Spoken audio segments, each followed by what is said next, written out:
que é arquitetura?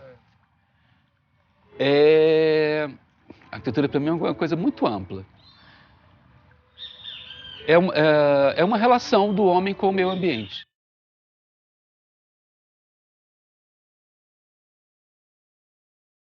Em que de um lado você tem certas expectativas, certos desejos, certas vontades, né? E os espaços vão ter certos atributos, certas características que vão atender melhor ou pior os teus desejos, vontades e necessidades.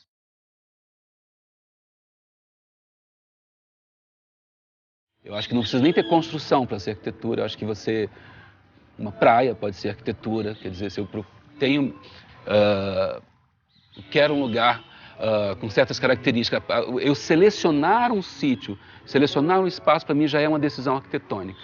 Se eu decido fazer minha casa aqui e não ali ou vice-versa, eu já estou fazendo arquitetura.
Tanto no Municipal do Rio quanto no Municipal de São Paulo são locais muito com uma energia, uma mística muito forte, assim, são locais muito especiais mesmo, assim, quando você pisa, assim, dentro desses lugares. E eu tive a oportunidade de montar algumas óperas, tanto no Municipal do Rio quanto em São Paulo, shows também, dirigi shows do Rio e de São Paulo, e, e é sempre um prazer imenso, assim, é um pouco parte do espetáculo, de todo o espetáculo.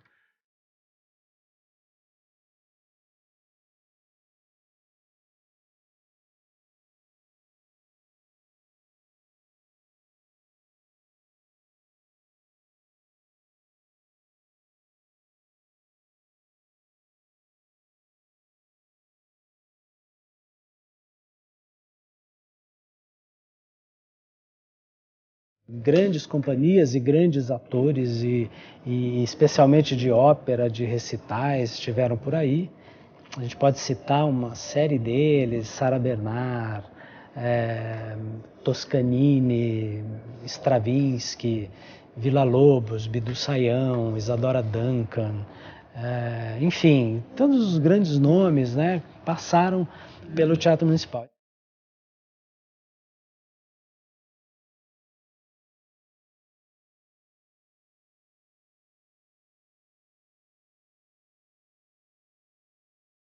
né? Foi em meados do século XVIII, né? O Teatro de Vila Rica, 1750 mais ou menos, que foi construído o nosso primeiro teatro, com características totalmente italianas, quer dizer, um palco completamente separado da plateia, frontal.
Teatro, não o século do palácio, como tinha sido Versalhes para o século XVIII. E essa fascinação pelo Garnier tomou o Brasil, né? O Teatro Municipal do Rio de Janeiro e o Teatro Municipal de São Paulo são os dois grandes exemplos de teatros de ópera inspirados na Ópera de Paris, construídos no Brasil durante a Primeira República. E nesse sentido há uma rivalidade entre esses dois teatros, né? Claro que o Teatro Municipal do Rio de Janeiro é o teatro da capital do país, né? E, portanto, extremamente suntuoso por fora, por dentro, né? Naquilo que deveria realmente representar o lugar de encontro da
São construções monumentais que, se você olhar no desenho de planta, você vai ver quase sempre que a área de serviços desses teatros são maiores que a área de plateia, né?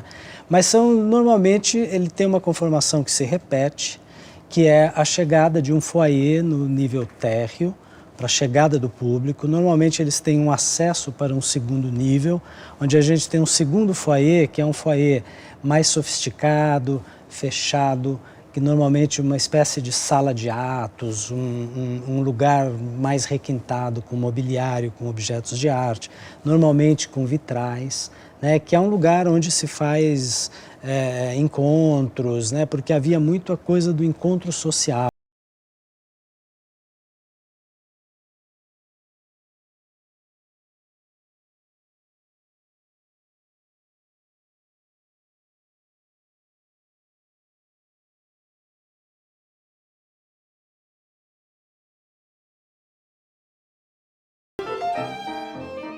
A arquitetura do início do século, não é, praticada no Brasil, entre elas o próprio projeto do Teatro Municipal do Rio de Janeiro, está muito lido, não é, tradicionalmente dentro de uma chave que é muito complicada hoje em dia para nós, que é a de cópia servil. Não é?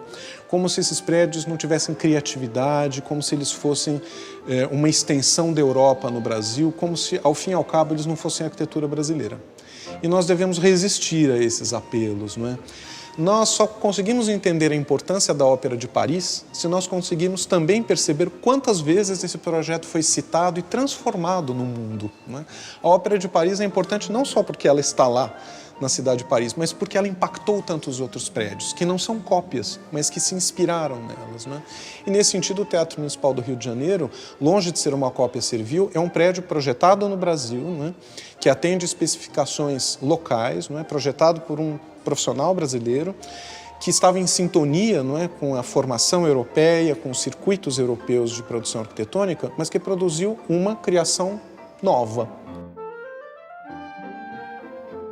O ecletismo, portanto, não é, essas citações históricas da arquitetura europeia, não é, longe está de ser uma negação do Brasil, mas uma criação do Brasil dentro de um circuito cultural a qual, ao fim e ao cabo, toda a produção arquitetônica brasileira está vinculada, né? O nosso barroco, o nosso rococó, o nosso maneirismo está referenciado na Europa, mas o transformou. O modernismo, né, dos prédios de Lúcio Costa ou Oscar Niemeyer estão, sobretudo no seu início, inspirados diretamente em Le Corbusier, mas o transformaram, né? E essas obras ecléticas também, né? Elas podem e devem, né, ser lidas dentro desse esforço de transformar as referências europeias, mas necessariamente fazer alusão a elas. Apenas assim as elites dirigentes do Brasil da Primeira República imaginavam que o Brasil se tornaria um país civilizado.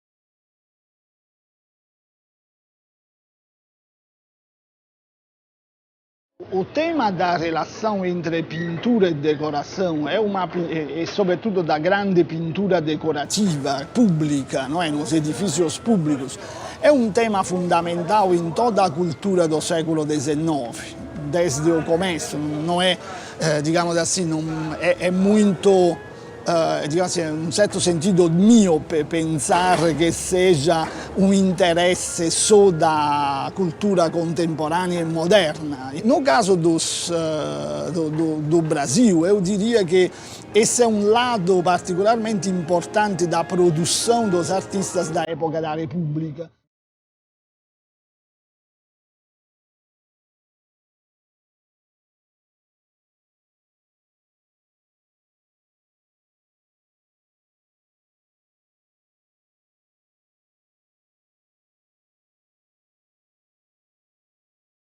A construção do Teatro Municipal tem uma inserção no momento excepcional da história brasileira e da história da própria cidade do Rio de Janeiro, né? Porque vai ser um período de imensas transformações que vão ser sugeridas pela Presidência da República, né? O posto, nessa ocasião, era ocupado pelo presidente Rodrigues Alves, de origem paulista. Ele foi impostado em 1902 e entre os grandes projetos da administração dele estava reformular a capital, o Rio de Janeiro, pelo que ela causava de dano, no fundo, para a imagem do próprio país, no exterior, e também para a própria população que ali residia, né? A cidade sofria com pestes, né, frequentemente, era muito insalubre, e, sobretudo, era uma cidade que não tinha uma aparência moderna, né, dentro daquilo que se configurava ser os padrões de civilização das grandes capitais que procuravam seguir os padrões europeus, sobretudo a cidade de Paris. E a gestão Rodrigues Alves, então, procurou, não é, criar um sistema amplo de reformas na cidade, no qual a figura do prefeito foi central.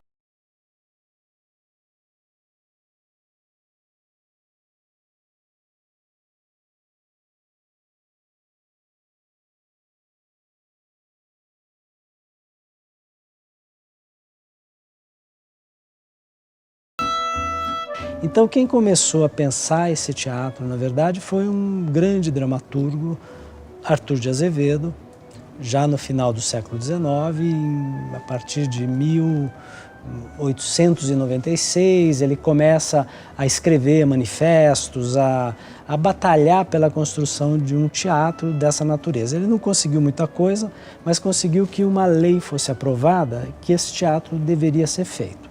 Passaram-se aí, acho que uns 15 anos e acho que a partir de 1904, o teatro finalmente começa a ser construído, né, num momento de muita efervescência urbana no Rio de Janeiro. O prefeito nessa época era o Pereira Passos, que começou a fazer transformações das mais importantes lá dentro, criou a Avenida Central, que hoje é a Avenida Rio Branco, e que culminava ali com a implantação do Teatro Municipal. É resultado de um concurso que foi feito, em que 2 projetos ganharam, diríamos assim, né? E era usado lá um pseudônimo na época e tudo, mas depois viu-se que um dos ganhadores era filho do prefeito, Francisco Pereira Passos. Muito se disse na ocasião, claro, né, em função do prédio principal ter sido ganho pelo filho do prefeito, né? Mas, enfim, os projetos eram anônimos, né? Então, formalmente, nós devemos imaginar que a concorrência foi vencida com lisura, né? E depois de muita confusão lá, acabaram ajuntando os 2 projetos, que resultou no projeto do Teatro Municipal. Ele teve uma construção muito rápida, 4 anos e meio, 2 turnos de trabalhadores, mais de 200 pessoas por turno para botar aquilo em pé. Mas esse teatro finalmente foi inaugurado em 1909, julho, me parece, de 1909, com espetáculos de autores nacionais, discurso de Olavo Bilac, essas coisas todas, e passou a ser, então, o grande...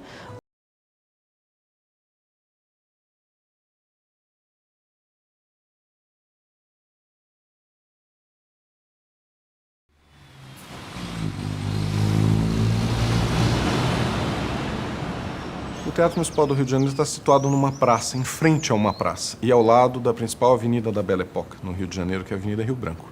E, nesse sentido, ele guarda, enfim, muito desta possibilidade de ainda marcar a paisagem da cidade, na medida em que ele preside uma das grandes praças da cidade, que é a Marechal Floriano, que todos chamam de Cinelândia, não é?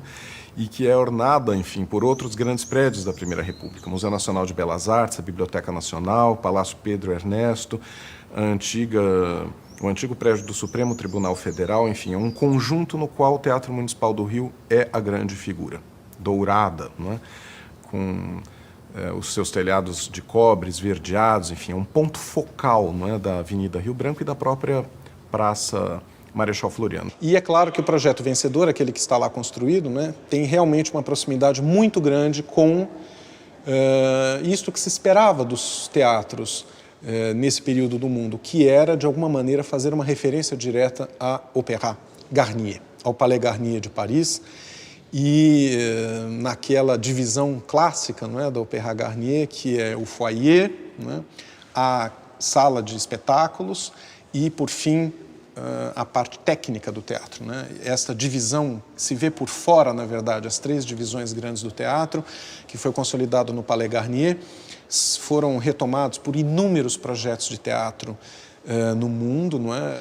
E também em lugares aqui do nosso próprio país, né? O Teatro Municipal de São Paulo é inspirado diretamente nesse projeto, o Teatro Dom Pedro II de Ribeirão Preto, no interior paulista, também faz referência ao Opéra Garnier, e o Teatro Municipal do Rio é, evidentemente, né? Não apenas nos seus grandes corpos arquitetônicos, mas na decoração absolutamente exuberante dos seus interiores.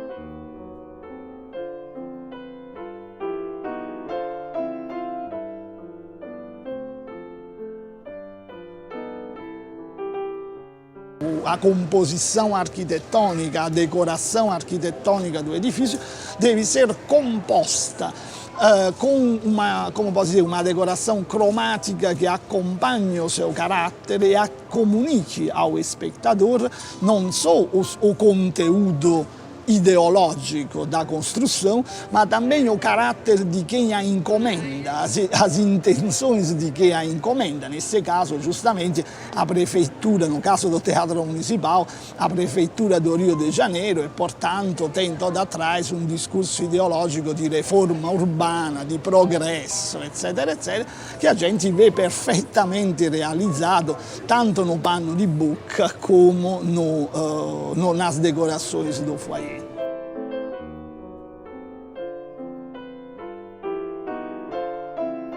O pano di bocca do Visconti foi esecutato di fatto in Paris durante alguns anos. O pintor trabalha, me parece, entre 1905 e 1907 na realizzazione desse painel che tem como tema, sobretudo, podemos dizer quase que o traslado, a transferência, não é? Da grande cultura, da civilização, da grande civilização artística para a Baía de Guanabara. Esse é um pouco, embora o tema seja oficialmente o triunfo das artes, da música, das ciências, das letras, na verdade, o tema de fundo é a paisagem do Rio de Janeiro, a Baía de Guanabara e o grande balé, esse grande cortejo triunfal balé, não é? Que com uma espiral vai trazendo, sobretudo, a figura do Carlos Gomes, o músico nacional, dentro do conjunto dos grandes músicos, dos grandes artistas da humanidade. E, portanto, si tratta letteralmente, no fundo si vê o templo, não é? Com Atenas, com Roma, com a figura de Atenas e a ideia, não é, do Rio de Janeiro como herdeiro das grandes capitais da antiguidade, portanto, a Acrópole de Atenas, o Capitólio romano, etc. E essa espiral che è un poco semelhante ao que foi o ballet Excelsior, não é? Esse triunfo da civilização positivista.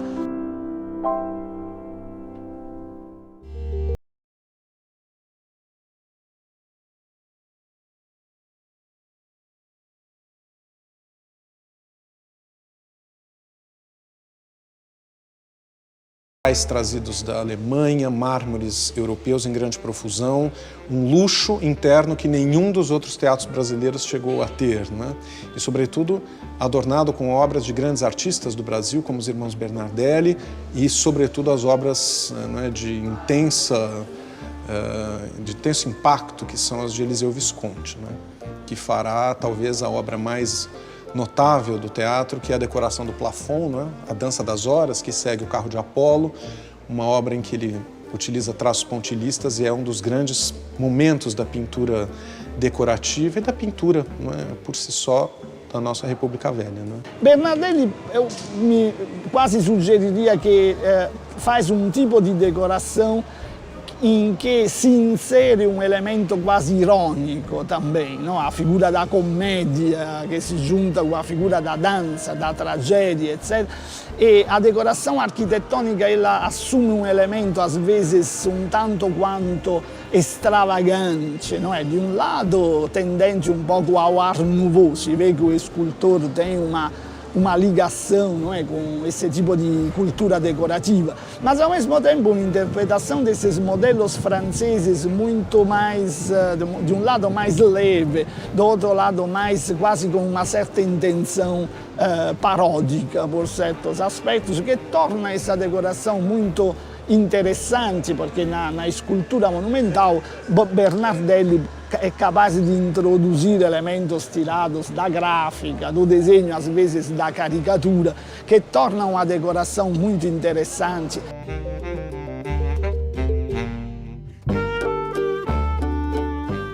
Teatro Municipal do Rio de Janeiro é o nosso teatro nacional, eu diria, né? Principalmente enquanto o Rio de Janeiro era a capital do país, né, muita coisa aconteceu lá. Foi uma luta muito grande para conseguir que a cidade do Rio de Janeiro, no final do século XIX, pudesse ter um teatro que atendesse à demanda da cidade que crescia aceleradamente, né, e a capital do país, espetáculos vinham de fora, não havia um teatro que pudesse abrigar essas companhias todas. O Municipal do Rio de Janeiro, ele é maior, né? Ele deve ter, eu posso estar errado, mas uns 200 lugares maior, 300 lugares maior. E ele tem o palco bastante inclinado.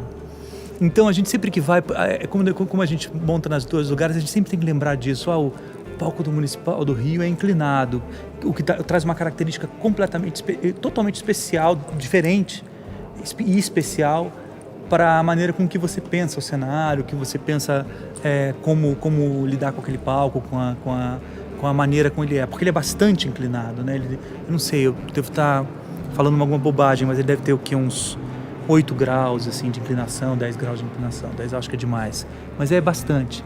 E a gente sempre tem que pensar de uma maneira muito especial. E ele é mais amplo.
Do Rio, o nosso teatro aqui em São Paulo é muito mais modesto, eu diria, né? Não na escala, nem na implantação urbana, mas nos acabamentos, né? A nossa área de recepção é uma área muito simples, na verdade, de argamassa, não é? Enquanto o Rio de Janeiro tem mármores e ônix revestindo as escadarias, a nossa área de recepção é mais simples, porém ela é monumental também, né? Como cabia a esse tipo de espaço arquitetônico, que no fundo também era um espaço cenográfico, não só para quem estava no palco, mas para quem chegava no próprio teatro, né? Era um lugar de representação mesmo, social.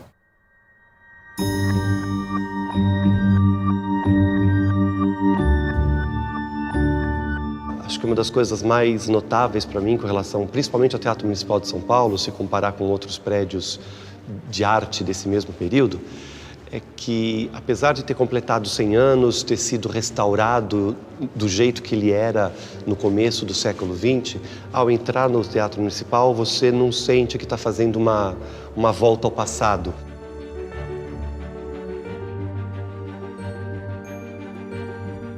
O teatro ele não é opressivo. Você não fala assim, nossa, estou entrando numa construção que pertence a outro milênio, né? Que pertence a outro momento da história. Você se sente entrando num espaço super contemporâneo.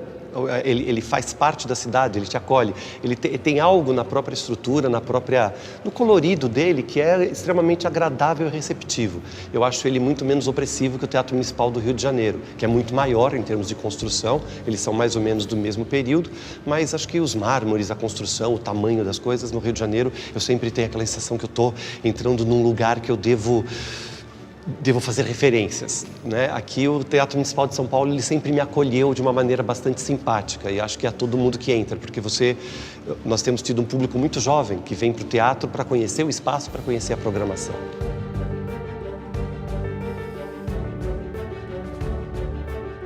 A inauguração do teatro foi em 12 de setembro de 1911. Foi um dia que marcou o panorama cultural da cidade de São Paulo. Foi registrado o primeiro congestionamento de trânsito da cidade. Eram automóveis, charretes, carruagens e 20 mil pessoas que vieram de todos os cantos da cidade para ver a entrada dos milionários, dos chiques que vieram a essa noite ao teatro. O teatro teria, na verdade, que ser inaugurado no dia anterior, no dia 10, mas era uma companhia que estava viajando a América do Sul, ficou presa em Buenos Aires, não deu tempo e tal, então mudaram para o dia seguinte. E assim mesmo começou muito tarde a apresentação. Então, primeiro eles acharam que tinha que ter uma coisa brasileira, então eles tocaram a protofonia do Guarani. Depois a ópera era Hamlet, que é uma ópera longa. Porém, todos os milionários já tinham marcado jantares para comemorar o grande feito da cidade, né? Daí resolveram parar a ópera. No segundo ato, todo mundo foi embora para os jantares, então a ópera ficou inacabada. Então são coisas que, hoje em dia, quando a gente olha e fala, como é que isso existia, não é? Você parar uma ópera antes do terceiro ato, ninguém nem tem a curiosidade para saber como a ópera seria, porque resolveram ir para os jantares, né? E diz que os jantares começaram 1h30 da manhã, acho que foi uma noite para lá de estressante. Mas, enfim, foi assim que ele começou. Então já começou sendo muito disputado e adorado pela cidade toda.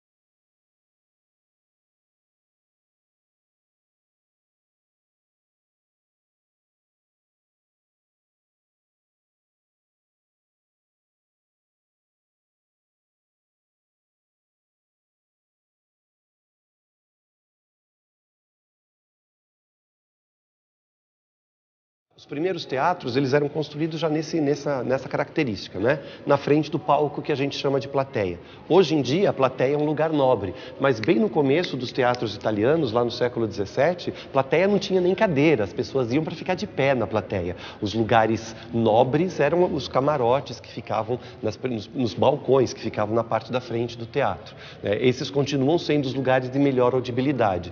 E depois, quanto mais afastado você está do palco, sempre foram mais baratos os ingressos. Como um teatro de ópera e balé, ele é construído para que a plateia veja o que está da boca de cena para dentro. Todo o proscênio do teatro, aquele palco que fica para frente da cortina, na verdade, ele é usado, mas ele não faz parte do projeto do teatro essa utilização. Ele sempre foi muito mais funcional para a boca de cena, né? As montagens de ópera do século XIX, do começo do século XX, elas usavam a orquestra no fosso, como até hoje, e os cantores ficavam muito no que a gente chama de boca de cena, que é ali um pouquinho para trás da cortina. Não era normal você ter encenações que acontecesse no fundo do palco, como nós temos hoje. Então esse foi projetado para ser o melhor lugar de audibilidade. O que acontece ali você escuta muito bem. E em termos de visibilidade, em qualquer lugar do teatro que você estiver, você vê o que está dentro do palco.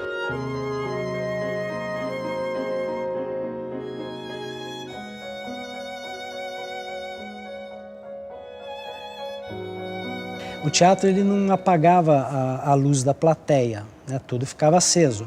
Então, muitas vezes você via nos filmes, as pessoas se viam, né? As pessoas iam nos teatros para se ver. E muitas vezes esqueciam do espetáculo e ficavam flertando com pessoas, com aqueles piscinês. Isso era muito comum, né? A gente ver isso. Então era um lugar também para encontro, para convívio.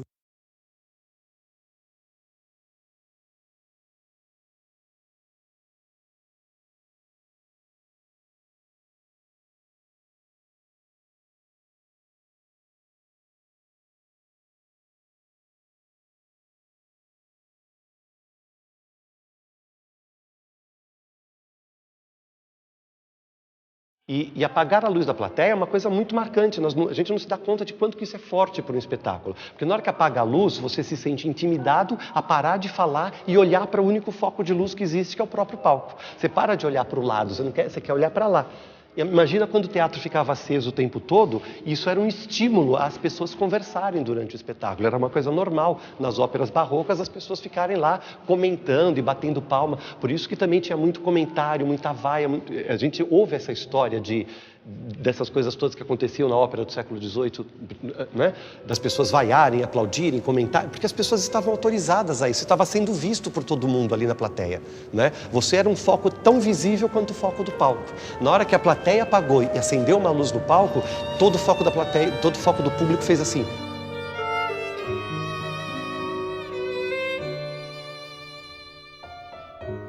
Quando esses teatros eram feitos lá no século XVII e XVIII, não existia luz elétrica. Então, tudo era feito de outra maneira. Hoje, como é que você faz para fazer uma luz frontal? Você não tem onde pendurar nada. Então, acho que a única questão que eu discutiria dessa última reforma, que foi uma reforma importantíssima, principalmente com relação à arquitetura, toda a cobertura foi revista, né? Toda a parte de pintura, de decoração, gastou-se lá, me parece, mais de 200 mil folhas de ouro para fazer todo o restauro, 50 toneladas de bronze, quer dizer, a coisa foi muito bem feita, gastou-se 70 milhões lá, com patrocínios e tudo, e o teatro hoje, ele realmente está recuperado, restaurado, com a criação do anexo.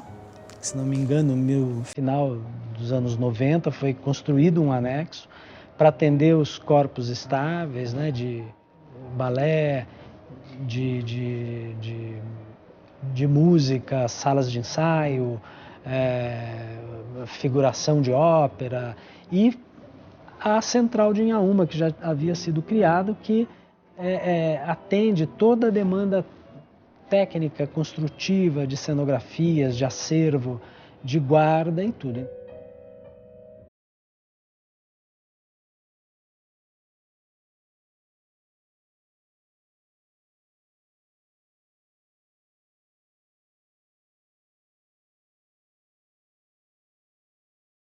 A reforma da década de 80 foi uma reforma da parte elétrica, da parte hidráulica da casa, também de plateia, de restauração. E essa agora do ano passado, que concluiu ano passado, além da restauração, de retomar algumas cores e materiais mais próximos da origem do teatro, né? O teatro estava verde, porque na restauração de 89 alguém achou que era verde. Então acharam de novo que a cor original era vermelha e ele voltou a ser vermelho. Mas dessa vez teve uma grande reforma técnica no palco.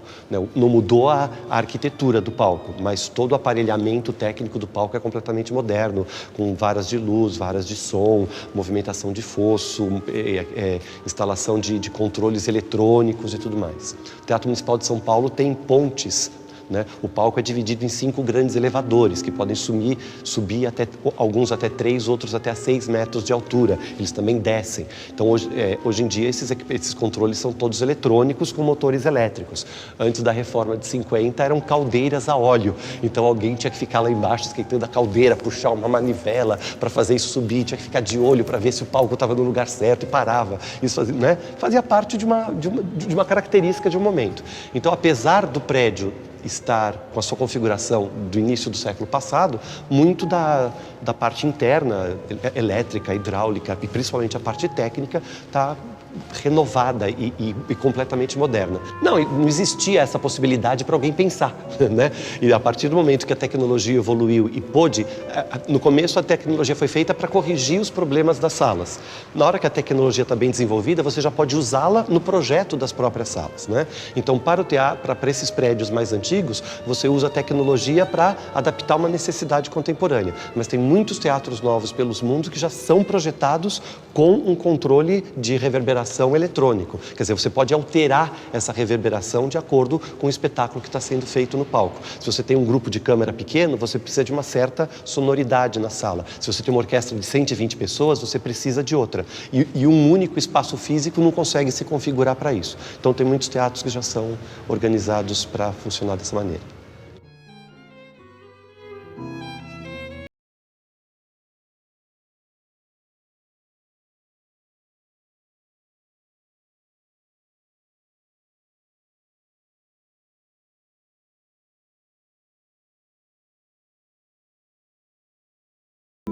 São Paulo é uma cidade com 16 milhões de pessoas correndo de um lado para o outro, trabalhando, entrando em metrô, saindo, e isso reflete no entorno do teatro. Assim, é difícil, quer dizer, ter o estacionamento do teatro, ter...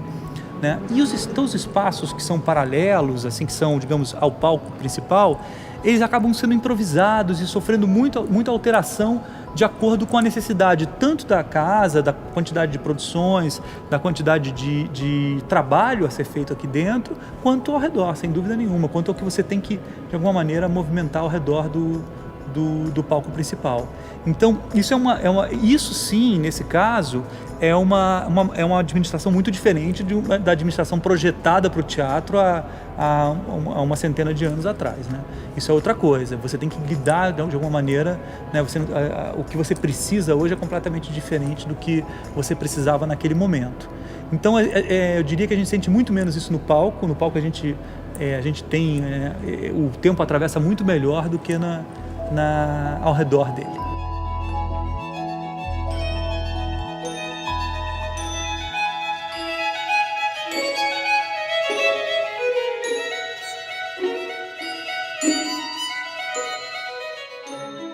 Às vezes eu sinto um pouco de falta de teatro dentro dos municipais. Eu entendo as prioridades, mas às vezes eu sinto... Porque está lá escrito comédia, está lá escrito drama na fachada do municipal. E isso faz falta. Eu lembro que o Paulo Autran, antes de morrer, ele tinha um desejo muito grande de se apresentar no Municipal do Rio de Janeiro. Ele tinha feito uma temporada grande em São Paulo, não no Municipal, no outro teatro, mas ele queria se despedir do Rio de Janeiro no Municipal do Rio e foi impossível por uma... Mas era o Paulo Autran e eu acho que se justifica tudo. A gente tem que pesar as coisas na balança. E eu fiquei triste de não ver um Molière do Paulo lá dentro. Ou seja, esses municipais, tanto do Rio quanto de São Paulo, eles são locais que vem junto com a ideia da ópera, da peça, seja lá do que você estiver fazendo lá dentro, vem essa carga grande histórica de energia, enfim.